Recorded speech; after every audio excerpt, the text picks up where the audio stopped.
Assalamualaikum warahmatullahi wabarakatuh. Bismillahirrahmanirrahim. Alhamdulillahi hamdan katsiran tayyiban mubarakan fih kama yuhibbu rabbuna wa yardah. Asyhadu an la ilaha illallah wahdahu la syarika lah wa la na'budu illa iyyah. Wa asyhadu anna Muhammadan 'abduhu wa rasuluh la nabiyya ba'dah. Allahumma shalli wa sallim ala nabiyyinal karim Sayyidina Muhammad ibn Abdullah wa ala alihi wa sahbihi wa tabi'ihim wa man tabi'ahum bi ihsanin ila yaumil qiyamah. Amma ba'du, qala Allah Ta'ala fi kitabihil karim wa huwa asdaqul qailin. Ya ayyuhalladzina amanu taqullaha haqqa tuqatih wa la tamutunna illa wa antum muslimun. Wa qala Rasulullah sallallahu alaihi wasallam fa inna asdaqal hadits kitabullah ta'ala wa khairal huda huda Muhammadin sallallahu alaihi wasallam wa syarrul umuri muhdatsatuha wa kullu muhdatsatin bid'ah. Ma'asyiral muslimin wal muslimat rahimani Allah wa rahimakum, ibu bapak hadirin hadirat sekalian, jamaah Masjid Al-Muhajirin Jalan Komplek Chandra Indah yang mudah-mudahan dirahmati Allah Subhanahu wa taala. Kita awali dengan memanjatkan puji syukur kita kepada Allah Subhanahu wa taala yang telah memberikan taufik serta hidayahnya kepada kita sekalian, sehingga dengan taufik dan hidayahnya kembali kita bisa hadir di majelis yang mulia ini. Majelis kita belajar tentang tauhid yang merupakan pokok fondasi di dalam kita beragama. Yang mudah-mudahan dengan kita mempelajari ilmu tauhid, Allah Subhanahu wa taala teguhkan iman kita, Allah Subhanahu wa taala tetapkan iman kita. Allahumma tsabbitna bil iman wa tsabbitna bil Islam wa tsabbitna bit tauhid wa tsabbitna bil ma'rifah. Dan dengan kita mempertahankan iman kita kepada Allah Subhanahu wa taala, mudah-mudahan kita mati pun nanti dalam keadaan husnul khotimah, dalam keadaan membawa iman kepada Allah Subhanahu wa taala. Salawat serta salam tak lupa kita sampaikan kepada Nabi kita Nabi Muhammad sallallahu alaihi wasallam beserta para keluarganya, para sahabatnya, para pengikutnya yang senantiasa istiqamah di dalam menjalankan sunnah dan ajarannya. Ma'asyiral muslimin, ibu bapak hadirin sekalian yang mudah-mudahan dirahmati Allah Subhanahu wa taala.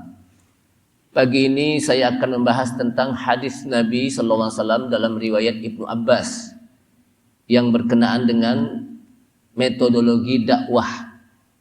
Bagaimana kita menyampaikan dakwah minimal untuk keluarga kita, untuk anak kita, untuk istri kita, itu minimal. Hadis dari Ibnu Abbas radhiyallahu an, anna Rasulullah sallallahu alaihi wasallam lamma ba'atha Mu'adzan ilal Yamani qala lahu, bahwa Rasulullah sallallahu alaihi wasallam ketika ingin mengutus Mu'adz bin Jabal, salah satu seorang sahabat Nabi yang dia juga termasuk min ulama'is sahabah, dia juga termasuk bagian dari ulamanya para sahabat, namanya Mu'adz bin Jabal. Ketika Rasulullah SAW ingin mengutus Mu'adz bin Jabal ilal Yamani, ke Yaman, qala lahu, maka Rasulullah SAW berpesan kepada Mu'adz. Apa pesan Mu'adz? Innaka ta'ti qauman min ahlil kitab falyakun awwala ma tad'uuhum ilaihi syahadatu an la ilaha illallah. Mu'adz, sesungguhnya engkau akan mendatangi satu kaum dari kalangan ahlul kitab. Siapa mereka ahlul kitab? Minal Yahud wan Nasara, dari kalangan Yahudi dan Nasara.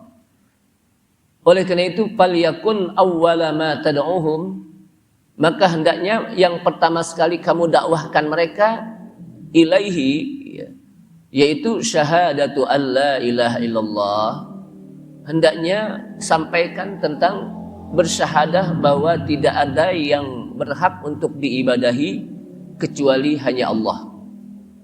Ini dakwah yang pertama yang disampaikan oleh Mu'adz bin Jabal, pesan dari Rasulullah sallallahu alaihi wasallam. Wa fi riwayatin, dalam satu riwayat mengatakan ila ayyuhidullaha. Kalau tadi ilaihi syahadatu alla ilaha illallah, maka dalam riwayat ini mengatakan maka hendaklah yang pertama yang kamu dakwahi mereka, yang kamu ajak mereka, dakwah itu mengajak ya, agar mereka mau mentauhidkan Allah, mengesahkan Allah. Itu dakwah yang pertama. Fa inhum ata'uka lidzalika fa'alimhu annallaha iftarada 'alaihim khamsa shalawatin fi kulli yaumin wa lailatin. Fa inhum ata'uka, maka jika mereka mentaati kamu, lidzalika, karena itu artinya mereka mau bertauhid, mereka mau bersyahadah bahwa tidak ada yang berhak untuk diibadahi kecuali hanya Allah. Setelah dia bersyahadah, fa'alimhu, ajarkan mereka, kasih tahu mereka, annallaha iftaradu alaihim khamsa shalawatin, bahwa Allah telah mewajibkan atas mereka 5 salat fi kulli yaumin wa lailatin, pada setiap hari dan malam. Jadi pertama tauhid dulu. Tauhidnya udah bagus, maka masuk kepada apa? Kewajiban melaksanakan salat yang 5 waktu. Fa inhum ata'uka lidzalika, maka jika mereka mentaati kamu, fa'limhu, kalau mereka mau salat, fa'limhu, maka ajarkan mereka, ditahukan mereka, annallaha iftarada alaihim shadaqatan tu'khadhu min aghniyaihim faturaddu ala fuqaraihim, bahwa Allah mewajibkan atas mereka untuk bersedekah. Sedekah di sini adalah zakat maksudnya. Sedekah yang wajib itu disebut apa? Zakat. Memang di dalam ayat Al-Qur'an disebutkan innamas shadaqatu lil fuqara'i wal masakini wal 'amilina 'alaiha wal mu'allafati qulubuhum wa fir riqab ila akhir ayat. Jadi yang dimaksud dengan sedekah di sini apa? Sedekah wajibah, yaitu az-zakah. Jika mereka apa? Mentaati untuk mau melaksanakan salat 5 waktu, ajarkan mereka, kasih tahu mereka bahwa Allah telah mewajibkan atas mereka sedekah, artinya zakat, yang tu'khadhu min aghniyaihim, yang hartanya itu diambil dari orang-orang kaya di antara mereka. Faturaddu ala fuqaraihim, kemudian dibagi-bagikan ala fuqaraihim, atas orang-orang fakir di antara mereka. Fa inhum ata'uka lidzalika fa iyyaka wa qaraima amwalihim, maka jika mereka mentaati kamu, lidzalika, karena itu, fa iyyaka wa qaraima amwalihim, maka jauhkan oleh kamu untuk mengambil harta-harta mereka yang baik. Jadi artinya apa? Nggak boleh kita mencuri harta orang. Kita harus menjaga harta orang. Wattaqi da'watal mazlum, dan takutlah terhadap doanya orang-orang yang dizolimi. Fa innahu laisa bainaha wa bainallahi hijabun, maka sesungguhnya tidak ada di antara doa tersebut dan di antara Allah itu ada hijab. Jadi artinya apa? Langsung nggak ada apa? Hijabnya. Artinya doanya orang yang terzolimi itu dikabulkan oleh Allah Subhanahu wa taala. Ma'asyiral muslimin rahimakumullah. Kalau kita lihat di sini adalah Rasulullah sallallahu alaihi wasallam ketika mengutus para sahabat untuk berdakwah, maka tidak hanya diutus begitu saja, tapi Rasulullah berpesan kepada para sahabat agar jangan sampai salah di dalam berdakwah. Ini menunjuki bahwa orang yang berdakwah, mengajak-ngajak orang, apalagi dengan orang yang banyak, itu harus dengan ilmu, ala basirah, di atas apa? Ilmu, bukan hanya sekedar ngajak-ngajak, tapi harus apa? Ada ilmunya. Jangan sampai apa? Kenapa?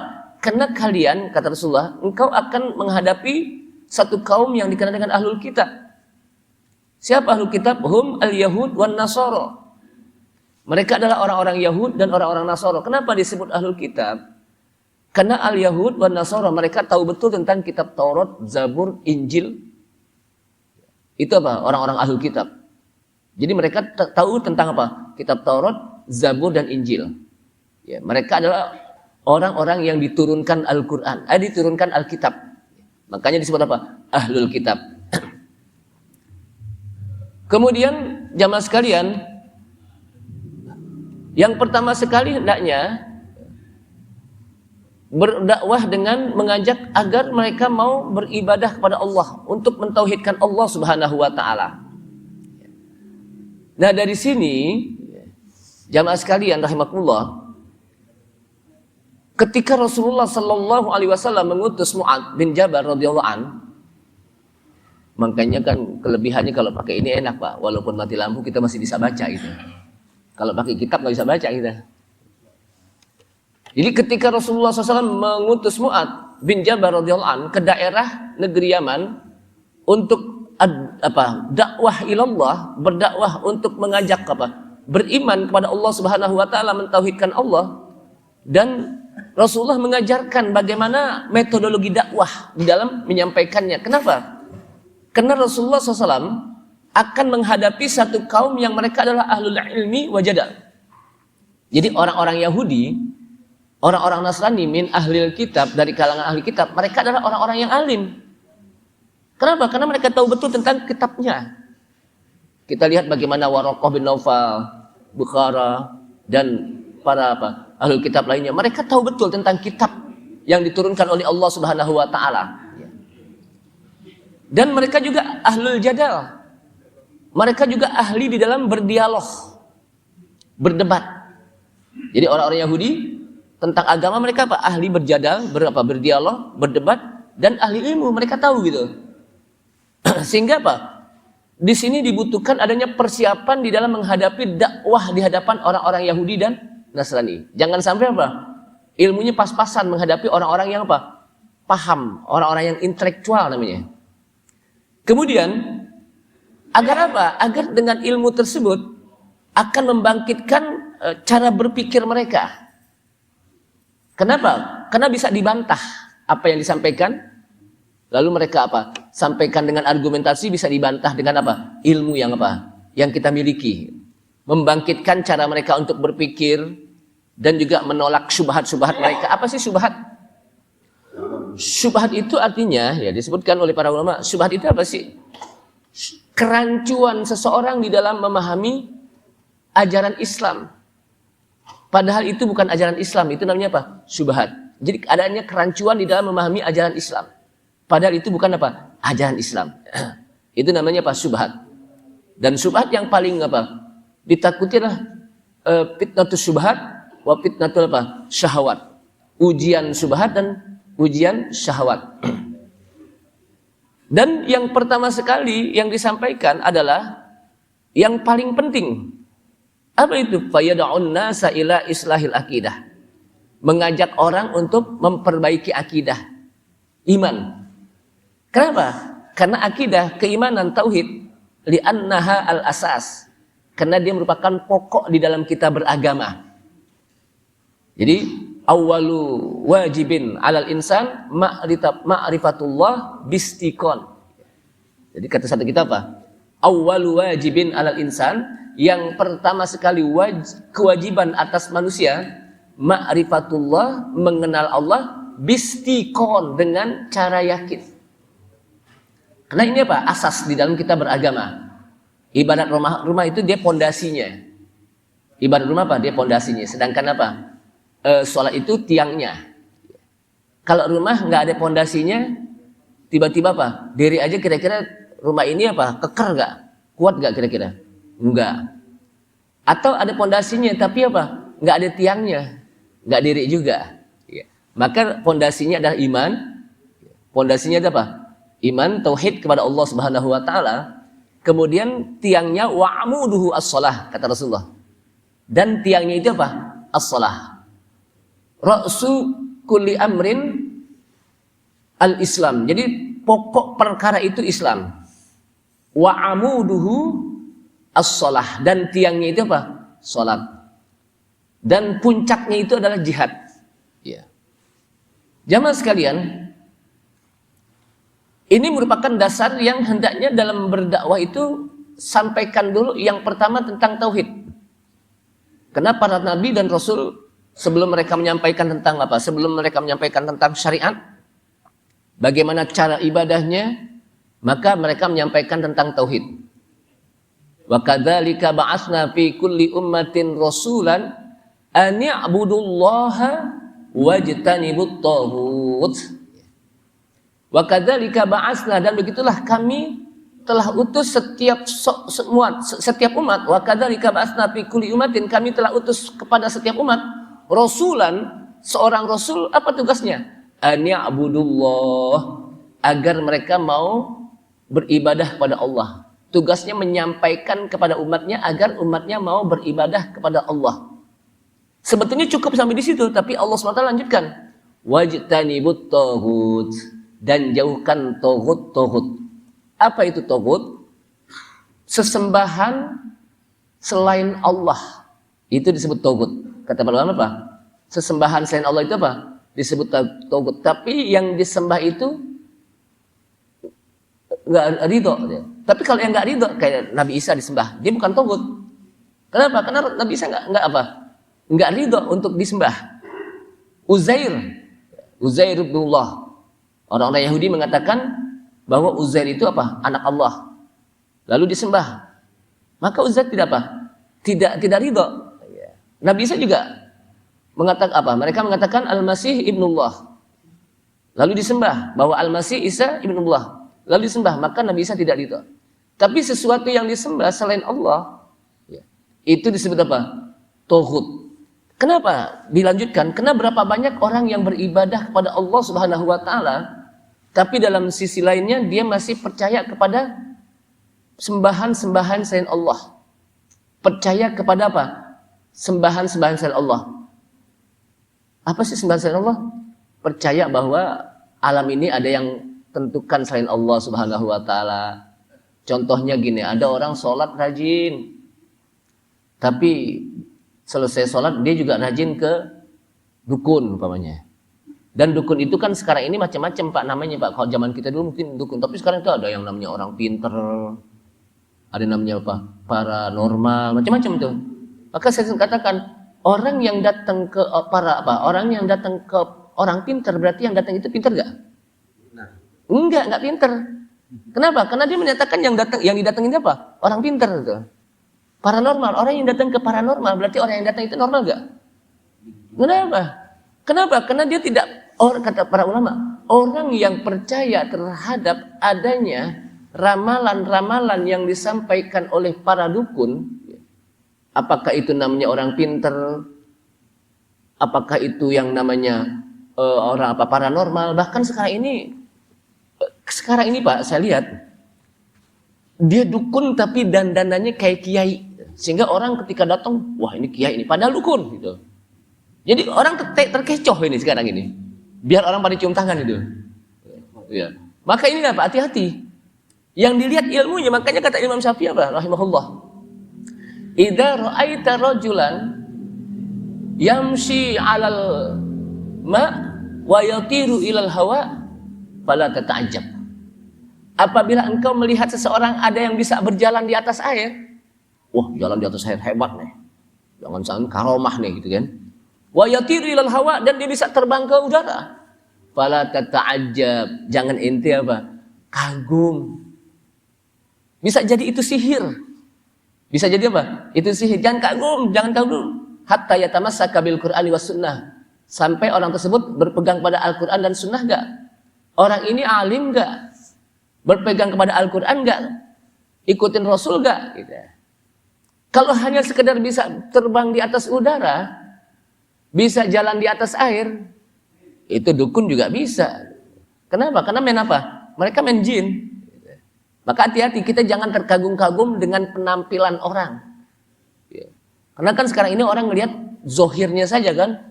Wah ini nih, akhirnya macam-macam deh terjadi. Jamaah sekalian, nah kalau mereka sudah lurus akidahnya, imannya sudah lurus, amarohum bi iqamatis shalah, perintahkan mereka untuk dirikan sholat. Kenapa? Karena sholat itu adalah a'zamul wajibat ba'da tauhid. kewajiban yang paling agung, yang paling besar setelah kita mentauhidkan Allah, setelah kita beriman kepada Allah adalah apa? Salat. Makanya Rasulullah SAW ketika ditanya, ya Rasulullah, ayyul amal afdal? Amal apa yang paling utama? Al-imanu billah. Amal yang utama adalah beriman kepada Allah. Summa ayun, kemudian apa lagi? As-salatu ala waktiha, salat pada waktunya. Artinya para ulama mengatakan, amalan hati yang paling utama itu adalah tauhid, beriman kepada Allah SWT. Itu amalan hati. Amalan zahir, ada amalan zahir, ya adalah apa? As-salah, salat. Kenapa disebut amalan hati? Karena iman itu kan amalan hati, al-qalb. Jadi iman itu apa? Amalan hati. Makanya orang-orang munafik nggak ketahuan dia beriman apa enggak gitu. Kenapa? Karena yang hatinya ini, Sedangkan sholat itu amalan zahir yang paling utama. Kenapa zahir disebut zahir? Karena orang sholat itu kelihatan. Ada nggak orang yang sholat yang nggak kelihatan? Dia sih lagi sholat, padahal lagi duduk gitu. Enggak, sholat pasti kelihatan gerakannya. Rukuknya, sujudnya, i'tidalnya pasti kelihatan.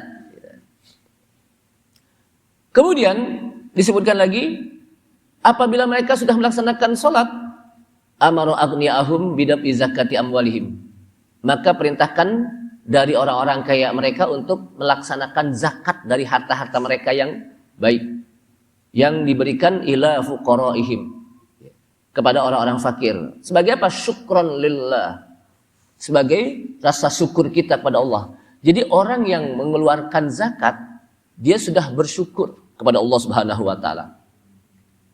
Nah, apa sih syukur? Ini kadang-kadang kita syukur itu macam-macam, Pak. Apalagi kalau orang Betawi syukur lain lagi. Ada anak kecil jatuh, syukurin lo, nah, gitu. Itu lain lagi tuh. Bersyukur, apalagi kalau udah 17 Agustus, mensyukuri nikmat kemerdekaan. Tapi acaranya joget semalam suntuk pokoknya, atau organ semalam suntuk. Tapi itu apa? Temanya apa? Mensyukuri nikmat kemerdekaan. Apakah itu? Nah, di dalam kitab Al-Mu'jam Al-Wasit disebutkan, syukur itu yang pertama adalah orang yang bersyukur harus memiliki irfanun ni'mah. Mengenal bahwa itu adalah nikmat yang diberikan oleh Allah. Mengakui. Ketika kita dapat nikmat, mengakui bahwa itu nikmat dari Allah, bukan dari yang lainnya. Kenapa? Bisa jadi ketika kita berusaha nggak berhasil. Tapi karena Allah hasilkan, maka kita harus mengakui bahwa itu nikmat dari Allah SWT. Sehingga ketika kita dapat nikmat, nggak boleh sombong. Karena apa yang kita lakukan itu bukan hanya sekedar atas usaha kita saja, tapi di sana apa? Pemberian Allah Subhanahu wa taala. Habis kita akui bahwa itu nikmat yang diberikan oleh Allah Subhanahu wa taala sebagai pemberian dari Allah Subhanahu wa taala, yang kedua kita puji Allah, wassana'u biha. Kita puji Allah. Allah yang memberikan nikmat kita puji dengan kalimat alhamdulillah. Segala puji bagi Allah. Atau kita apa? Sebut alhamdulillahi ala kulli hal. Segala puji bagi Allah atas setiap apa saja. Atau kita boleh menyebut alhamdulillahilladzi bi ni'matihi tatimmus sholihat. Ya Allah, dengan nikmatmu itu akan menjadi sempurna kebaikan-kebaikan kita. Jangan dapat nikmat lupa. Apalagi kalau dapat nikmat, ente obyekan gol. Buset. Jadi bukannya apa? Alhamdulillah apa? Buset. Buset itu apaan itu? Enggak ada maknanya itu. Kan ada orang yang dapat nikmat gitu ya. Ada enggak? Ini zaman dulu, tapi di sini enggak ada nih. Kalau orang yang tukang ngaji itu ucapannya enggak apa? Istilah buset itu. Apalagi dulu zaman dulu asoy itu. Apa hubungannya gitu? Jadi apa? Jadi ketika kita dapat nikmat apa? Alhamdulillah. Kalau kita bisa lagi tambahin alhamdulillah ala kulli hal gitu. Jangan itu dapat nikmat, bujuk dapat nikmat. Jadi kaget doang gitu. Jamaah sekalian, kemudian Allah Subhanahu wa taala, Rasulullah SAW mengingatkan, "Tsumma hadzarahu." Kemudian Rasulullah mengingatkan, janganlah kita mengambil harta orang. Artinya apa? Mencuri. Bayangkan kita diperintahkan untuk tidak mencuri. Mencuri itu kan macam-macam. Apakah dengan kelihatan atau enggak kelihatan? Kalau dengan cara kelihatan berarti garong, ngerampok. Kan kelihatan. Tapi yang enggak kelihatan apa? Diam-diam. Kalau yang agak gede namanya bukan mencuri, istilahnya apa? Korupsi namanya. Kalau dengan melalui tanda tangan namanya apa? Kolusi, macam-macam lah gitu. Tapi semua itu mencuri gitu. Cuman bahasa apa? Bahasa kita macam-macam, tapi bahasa apa? Bahasa Al-Quran as-sariq. As-sariqah, ya, pencurian. Pencurian apa? Dengan bahasa kita dengan macam-macam. Apakah dengan menggarong, membegal, menguntit, apakah dengan kolusi, korupsi dan sebagainya. Itu nggak boleh. Kenapa? Karena kita sudah mengambil hak orang lain. Ya. Kemudian di samping itu juga Rasulullah mengingatkan watarkuz zulmi, tinggalkan kezoliman. Ya. Kenapa? Karena orang yang berdoa, yang telah dizolimi, dia berdoa laisa bainahu wa bainallahi hijab. Tidak ada di antaranya dan antara Allah itu apa? Hijab. Artinya ketika dia berdoa langsung Allah kabulkan. Makanya kita nggak boleh sembarangan untuk menindas orang. Menindas itu apa? Menzolimi orang. Menzolimi itu apa sih? Tidak apa? Melakukan kezoliman, menyiksa dia, menindas dia. Jamaah sekalian, nah dari sini maka kita lihat apa saja yang bisa kita ambil dari pesan-pesan Rasulullah SAW. Diperintahkan bagi kita untuk menyampaikan dakwah yang pertama itu dengan tauhid di rumah tangga umpamanya. Ajarkan anak kita bagaimana tentang sifat-sifat Allah. Allah ada, qidam, baqa, kan gitu.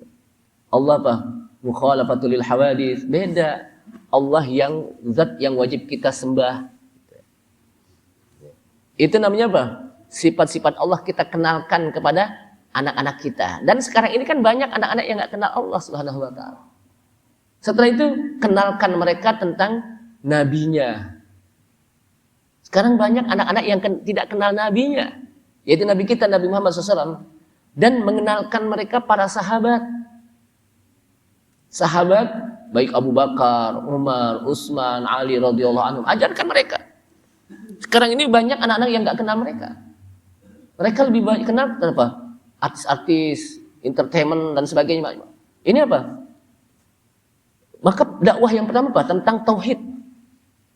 Yaitu syahadatu alla ilaha illallah. Karena ini merupakan awal wajibin. Wajib yang pertama disampaikan. Karena ini pondasi dulu. Nah setelah mereka tahu apa sih makna syahadah? Syahadatu alla ilaha illallah dulu pernah saya bahas pada awal-awalnya ya. Ketika orang mengatakan la ilaha illallah, ya, maka di sini ada tauhid ibadah. Artinya tauhid, ada tauhidul ibadah. Tauhid di dalam beribadah bahwa hanya kepada Allah Subhanahu wa taala kita beribadah. Artinya apa? La ilaha illallah itu ada dua rukun. Pertama apa dulu? An-nafyu, la. Yang kedua al-isbat. Tidak cukup kita mengatakan tidak ada Tuhan. Atau tidak cukup juga dengan kita mengatakan kecuali Allah, tidak, tapi harus dua-duanya. La ilaha illallah. Nafikan dulu, tidak ada ilah. Itu apa sih ilah? Ilah itu kalau bahasa kita apa ilah? Nah, ilahun. Apa arti ilahun? Kita ilahi. Artinya apa? Kalau kita artikan kita bahasa kita, Tuhan. Rabbi, Rabbi, wahai Rabbku, Rabbana, Rabbi. Artinya apa? Tapi kalau kita artikan apa dalam bahasa kita? Tuhan juga kan ya? Padahal kata-kata Rabb dengan ilah itu berbeda. Ya. Kalau Rabb itu adalah ketika kita mengatakan Alhamdulillahi Rabbil Alamin. Segala puji bagi Allah. Siapa Allah? Rabbul Alamin. Rabbil Alamin. Apa kata-kata Rabb? Rabb ini disebutkan dalam ulama-ulama tafsir. Rabbil Alamin ay khaliqul alamin. Allah pencipta ini alam. Setelah Allah ciptakan mudabbirul alamin. Allah atur ini alam. Setelah Allah Subhanahu wa taala mengatur kehidupan ini alam, muqaddirul alamin. Allah tentukan ini alam. Jadi Allah Subhanahu wa taala menciptakan ini alam bukan hanya sekedar menciptakan, habis diciptakan ditinggalin gitu aja, enggak, tapi diatur. Bagaimana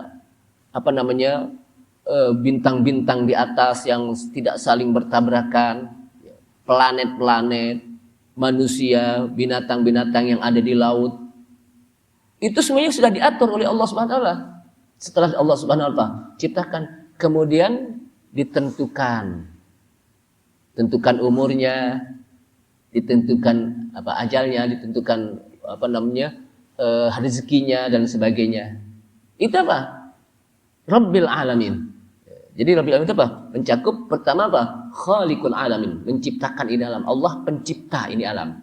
Setelah diciptakan diatur. Ya. Jadi kita yang mengatur hidup kita siapa? Allah Subhanahu wa taala. Setelah itu apa? Allah Subhanahu wa taala menentukan kehidupan kita. Bukan bintang yang menentukan kehidupan kita, tapi Allah Subhanahu wa taala. Karena ada orang percaya kepada apa? Bintang-bintang yang disebut dengan bintang zodiak. Ya. Oh, inti tanggal lahirnya kapan? Juli. Oh, Cancer. Oh, Cancer sekarang ini bulan Juli rezeki seret, hati-hati itu. Ya. Apa hubungannya sama apa? Sama bintang begitu gitu. Jadi apa? Nggak ada hubungannya. Jadi semuanya kembali kepada ketentuan dari takdir Allah Subhanahu wa taala. Nah, sedangkan ilah adalah al-ma'bud bihaqqin, yang disembah dengan benar. Makanya orang ketika menerjemahkan la ilaha, tidak ada yang berhak untuk diibadahi, tidak ada yang berhak untuk disembah. Jadi bukan tidak Tuhan, tapi apa? Tidak ada yang berhak untuk disembah. Illallah. Yang berhak siapa? Allah. Illallah. Jadi ada isbatnya, penetapannya. Siapa yang ditetapkan untuk bisa disembah? Illallah. Makanya nggak cukup Allah, tapi apa? Illallah. Masyaallah muslimin rahimakumullah. Kemudian tidaklah orang itu dihukumkan Islam ketika dia kafir, tidak dihukumkan Islam tanpa dia menuturkan kalimat syahadatain, asyhadu an la ilaha illallah wa asyhadu anna Muhammadar Rasulullah. Jadi artinya apa? Orang yang mau masuk Islam nggak cukup hanya sekedar mau doang. Ustaz, saya mau masuk Islam.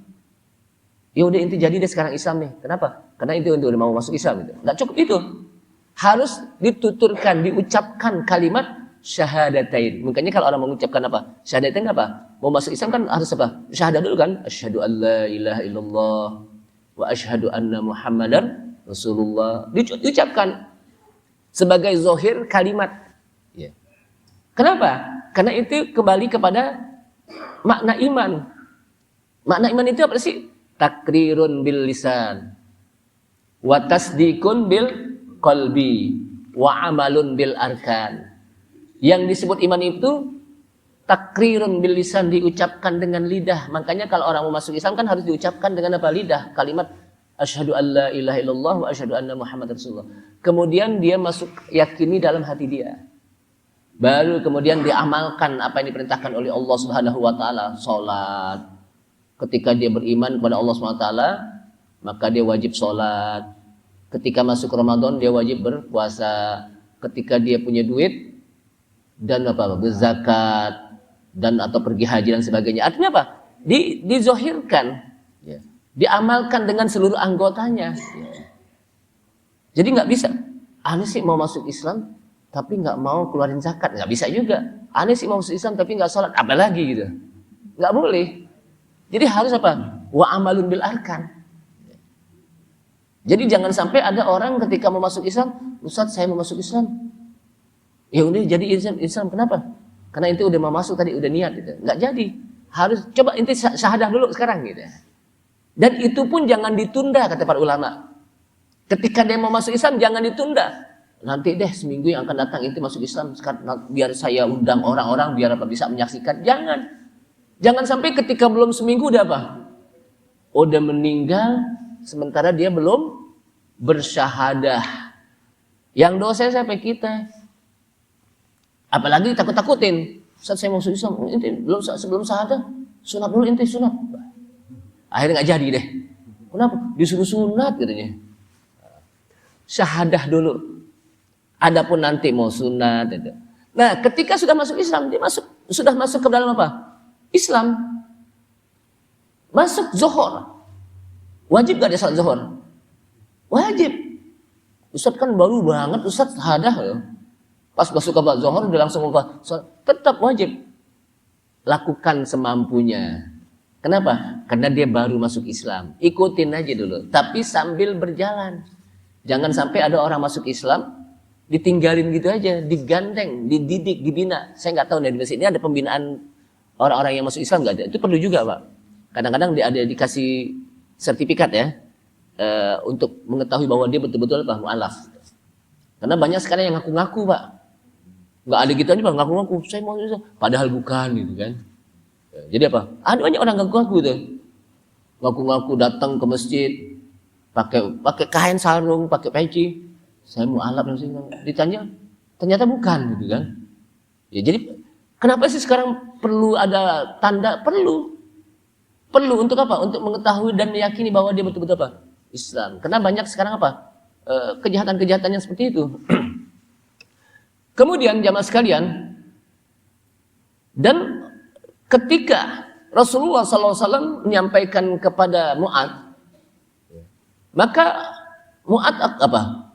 Diingatkan bahwa nanti kamu akan datang kepada kaum yang mereka apa? Alim. Ya. Kaum yang alim. Ya. Sehingga dari sini, jamaah sekalian, ketika orang berdakwah dengan orang yang umum, dengan orang yang alim itu berbeda. Ya. Jadi orang yang apa? Berdakwah kepada orang yang awam, umum, dengan orang yang apa? Alim berbeda. Makanya kalau kita mengingatkan apa? Umpamanya di imam nih, salah atau khotib salah, itu kita apa? Beda dengan kita mengingetin orang lain, orang secara umum. Kita datengin. Makanya kalau ulama dulu kalau mengingatkan ada khotib yang salah apa, itu nggak di depan orang, ya. Datengin, diam-diam, ya. Agar apa? Tidak membuka aib di depan orang. Ini jangan sampai diingetin, Ustadz tadi salah di depan orang gitu. Kalau ini bacanya begini, itu namanya apa? Menjatuhkan martabat. Paling nggak datengin, diam-diam kalau bisa nggak ada orang, atau sekarang udah ada WA lagi, ada WA. Itu Bapak lebih bagus. Atau kalau ingin berdialog langsung, karena kalau face to face kan lebih ini lagi, mungkin apa? Kalau WA kan dalilnya banyak kan gitu ya, tulisnya Bapak sampaikan diam-diam sampai dialog aja gitu. Jangan di depan orang banyak, Ustadz tadi khutbahnya salah, bacanya gini. Padahal pada orang itu namanya kita menjatuhkan. Jadi beda dengan orang yang anak kita lain lagi. Jadi masing-masing punya metodologi dalam menyampaikan. Jadi kita nggak sembarangan untuk menyampaikan. Dan semuanya itu harus dengan ilmu. Ada orang baru kursus dakwah 3 bulan. Tahu nggak kursus dakwah 3 bulan? Udah berani menyampaikan di depan orang gitu. Ketika ditanya, ini dari sisi bahasa Arabnya deh, nahu sorobnya itu, ini kok dibacanya begini, dia bingung gitu kan. Kenapa? Karena modalnya cuma apa? Ikut kursus doang gitu. Dakwah tapi apa? Modalnya cuma apa? Ikut kursus doang. Padahal dia menghadapi orang-orang yang begitu apa? Sangat kompleks gitu. Apa kompleks itu apa? Kompleks itu macam-macam ya, bukan kompleks perumahan, bukan. Kemudian jamaah sekalian rahimakumullah. Nah, di sini juga diingatkan oleh Rasulullah SAW bahwa sebaiknya orang yang berdakwah itu ala basirah. Artinya apa? Orang yang memiliki ilmu dalam beragama. Sehingga ketika dia mengingatkan, itu ada ilmunya. Jangan sampai ketika itu salah begini nih. Itu dari mana? Ya ini aneh sih taunya dari orang-orang, itu salah. Taunya dari orang-orang. Tahunya harus apa? Ini ada kitabnya begini. Ada kitab ini tulisannya begini. Jadi ada kitabnya gitu, ada dalilnya gitu. Jadi jangan sampai ketika nyalain orang, itu salah begini nih. Itu tahunya dari mana? Nah, kata orang-orang itu bukan begini kata orang-orang gitu. Itu bukan apa? Bukan argumentasi namanya, bukan dalil kalau kata orang-orang gitu. Jadi harus apa? Ala basirah. Agar orang itu terselamatkan gitu. Kemudian sholat itu merupakan kewajiban yang utama setelah dia bertauhid kepada Allah Subhanahu wa taala. Maka kalau ada anak kita yang meninggalkan sholat, kita harus marah. Karena jangan sampai ada orang di rumah tangga itu ya, anaknya nggak ikut les, nggak hadir les, marahnya luar biasa. Anaknya nggak ikut kursus bahasa Inggris, marah itu sono. Gini pergi, bahasa Inggris sudah mahal-mahal nggak datang lagi umpamanya. Tapi giran anaknya nggak sholat, subuh nggak bangun, nggak marah, ada yang begitu tuh. Nggak, malah begini, kesian tuh anak, kenapa? Kesian dia capek, semalam habis belajar. Gitu. Padahal apa? Dia harus lebih malah lagi kalau anak itu nggak sholat, anak itu nggak bangun subuh, anak itu nggak bisa baca Quran, nggak ngaji. Kadang-kadang apa? Anak nggak ngaji aja biasa aja gitu. Tapi giliran apa? Nggak hadir khusus bahasa Inggris, khusus komputer, les, macam-macam itu. Udah bayar mahal-mahal nggak datang, wow macam-macam itu. Anaknya nggak ngaji, jangan kesian capek nih. Tadi dari pagi sekolah mulu gitu. Akhirnya tuh anak merasa, oh yang penting sekarang bukan apa? Bukan agama nih, bukan belajar ngaji. Yang penting kayaknya apa? Kursus nih bahasa Inggris. Semuanya penting, tapi lebih penting lagi kalau apa? Anak kita nggak ngaji, nggak sholat. Tapi itu semuanya juga harus dari kita, Pak. Jangan sampai kita nyuruh anak, kita ngaji. Anaknya nggak ngaji, bapaknya nggak ngaji. Kita sholat di masjid, berjamaah sana. Bapak gimana? Bukan baru pulang nih. Bapak duluan nih jalan deh. Jadi artinya apa? Kita harus ketika, nah ini yang disebut dengan dakwah bil hal. 1000 kata kalau kita nggak contohin nggak akan bisa. 1 kata kalau kita contohin, insya Allah anak ikut. Kenapa? Karena anak itu menjadikan orang tuanya sebab apa? Figur sebelum orang lain itu. Jamaah sekalian, kemudian habis sholat apa?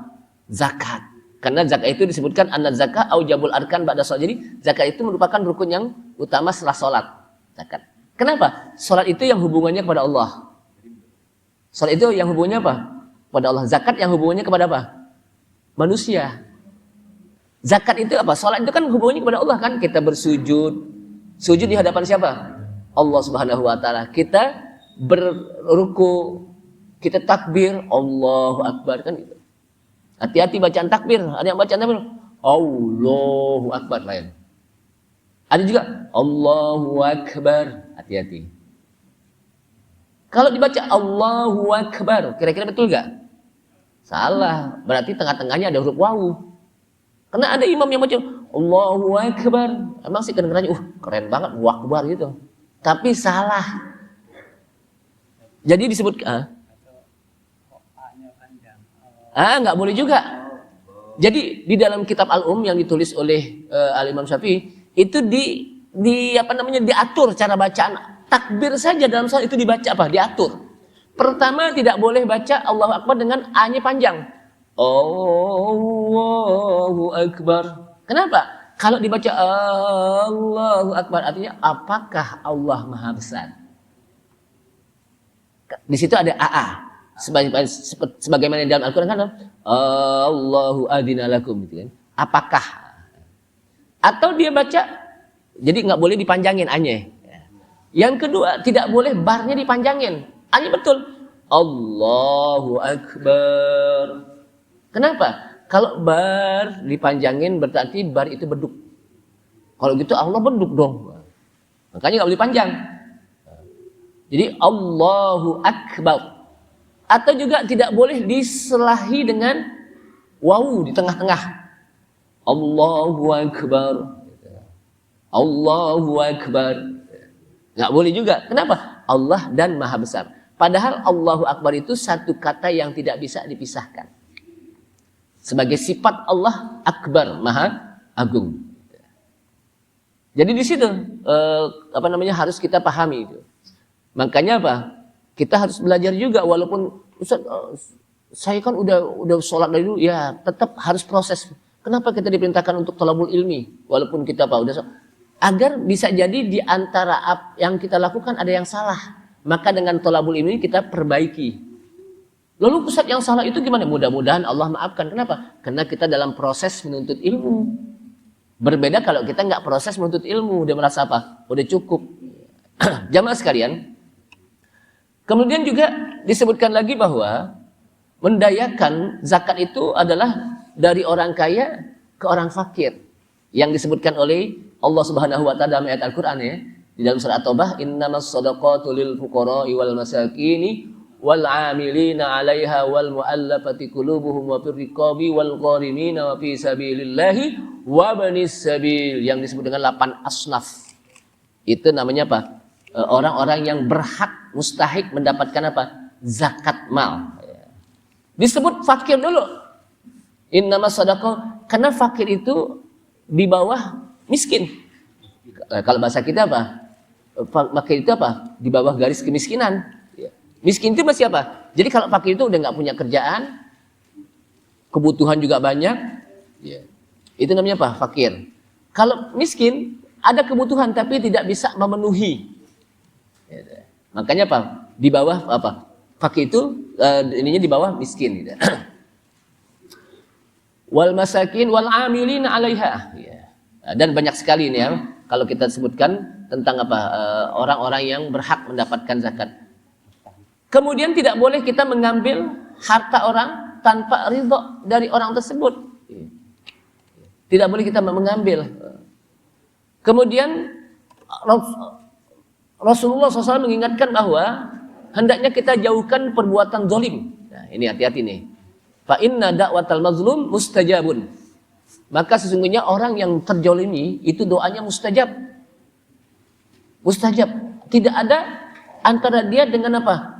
Allah itu hijab. Langsung Allah apa? Langsung Allah terima. Makanya kita jangan, apalagi yang dizalimi itu banyak. Yang dizalimi apa? Banyak.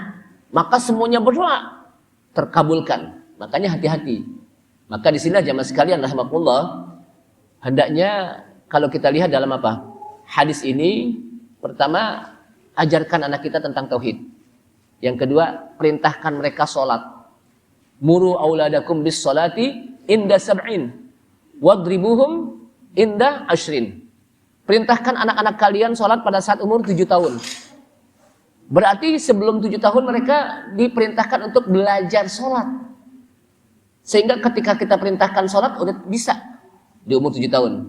Wadribuhum inda sab'in. Dan pukullah mereka ketika 7. Tapi tentunya pukulannya juga jangan pukulan babak belur, Pak. Anak dimampir, akhirnya kita nyesal juga. Kenapa enggak sholat? Oh, anak ke bawah. Bukan, maksudnya pukulnya apa? Hatinya ada paling enggak. Kita pukul. Pokoknya kalau enggak sholat, enggak dapat duit. Enggak sholat, nih, kita ketakutin aja gitu. Jangan anak tuh kita ambil, macam-macam lah, sapu.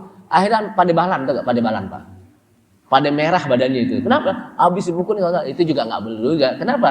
Karena juga kita harus punya kasih sayang kepada anak kita. Ya. Jadi apa? Seorang ibu kepada anaknya itu sangat sayang, dan Allah lebih sayang kepada anak-anak kita. Maka apa? Irhamu man fil ardi yarhamukum man fis sama. Sayanglah orang-orang yang ada di bumi, maka orang-orang yang akan di langit akan menyayangi kita. Jadi kita sayangi dengan apa? Kita perintahkan anak kita, ya wadribuhum, tapi tentunya bukan pukulan-pukulan yang menyakitkan. Karena ada hal-hal yang nggak boleh kita pukul, pala, nggak boleh kita pukul anak kita, kelpak. Akhirnya palanya apa? Pusing. Muka nggak boleh, muka nih. Ya paling nggak kita cubit juga nggak apa-apa, dikit. Tapi kalau muka yang bisa membahayakan, yang akhirnya kita jadi dosa. Kenapa? Karena membahayakan anak. Ya, itu juga harus apa? Ada metodologinya dalam mendidik anak gitu. Yang paling bagus kita pukul hati kita, hatinya anak. Agar mereka tersentuh. Nah, tersentuh dengan apa? Omongan kita, omongan pukulan kita. Ini saja, mudah-mudahan bermanfaat apa yang saya sampaikan. Ada pertanyaan, Pak? Silakan. Kalau nggak ada, iya silakan, Pak.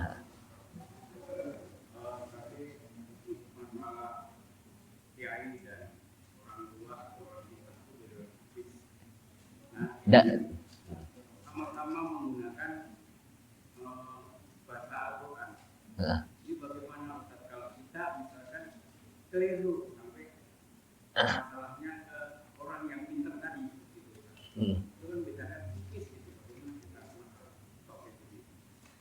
Iya. Tadi saya katakan kadang-kadang ini kan dandanannya sama ya, antara dukun dengan kiai itu sama sekarang, pakai sorban juga.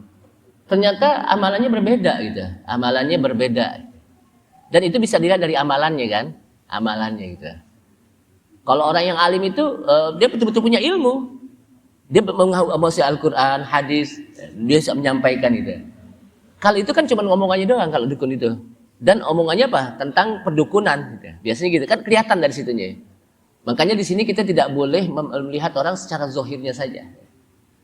Di dalam ayat Al-Qur'an disebutkan ini, wa minan nasi may yu'jibuka qawluhu fil hayatid dunya wa yushhidullaha ala ma fi qalbihi wa huwa aladul khisam. Itu surah Al-Baqarah. Dan di antara manusia may yu'jibuka qawluhu, ada orang-orang yang ucapannya itu kamu terkagum-kagum. Dia ketika dia ngomong, orang akan terkagum-kagum. Kata Allah SWT menyampaikan kepada Nabi kita Nabi Muhammad SAW dalam ayat ini. Wa yushhidullaha ala ma fi qalbihi, dan dia berani menyaksikan bahwa ucapannya itu atas nama Allah. Al-Quran, hadis. Tapi kata Allah SWT, wa huwa aladul khisam, padahal orang itu memusuhi orang yang paling memusuhi engkau, yaitu orang munafik. Orang munafik ketika dia apa? Berpenampilan seperti umat Islam pada saat itu. Menyampaikannya juga pakai Al-Quran. Tapi padahal dia adalah orang yang paling memusuhi umat Islam. Jamaah sekalian, ada namanya kelompok Khawarij. Khawarij. Orang yang keluar dari Islam disebut Khawarij.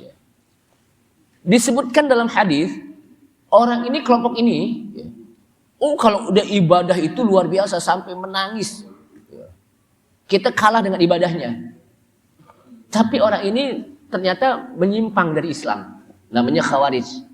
Kenapa? Karena dia, orang-orang Khawarij ini, kenapa dia disebutnya? Dia berani mengkafir-kafirkan umat Islam lainnya. Artinya apa? Kita nggak boleh sembarangan untuk mengkafir-kafirkan orang. Jadi nggak boleh kita apa? Kalau kita lihat orang Islam nggak boleh itu kafir, enggak. Itu nggak apa? Berbahaya untuk mengkafir-kafirkan orang. Padahal orang itu apa? Muslim bersyahadah. Wallahu a'lam. Itu saja Pak ya. Ini saja. Mudah-mudahan bermanfaat. Astagfirullah, astagfirullah, astagfirullah. Bismillahirrahmanirrahim. Alhamdulillahil alamin. Hamdan na'imin, hamdan syakirin, hamdan yafi ni'amahu wa yukafi mazidah. Ya Rabbana lakal hamdu kama yanbaghi li jalali wajhikal karim wa li azimi sultanik. Allahumma shalli wa sallim wa barik ala sayyidina Muhammad wa sallim wa radhiyallahu ta'ala an kulli sahabati Rasulillahi ajma'in walhamdulillahi alamin. Rabbi ighfirli wa li walidayya warhamhuma kama rabbayani shaghira. Rabbana zalamna anfusana wa illam taghfir lana wa tarhamna lanakunanna minal khasirin. Allahumma arhamna bil Qur'an, Allahumma arhamna bil Qur'an waj'alhu lana imama wa huda wa rahmah. Allahumma dzakkirna minhu ma nasina wa 'allimna minhu ma jahilna warzuqna tilawatahu ana al-laili wa atrafan nahar. Allahumma inna nas'aluka husnal khatimah. Allahumma inna nas'aluka husnal khatimah waj'al akhir kalamina minad dunya qawlan La ilaha illallah.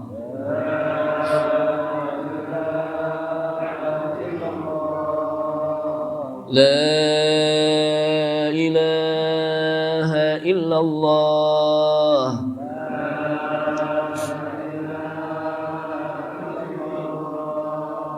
La ilaha illallah.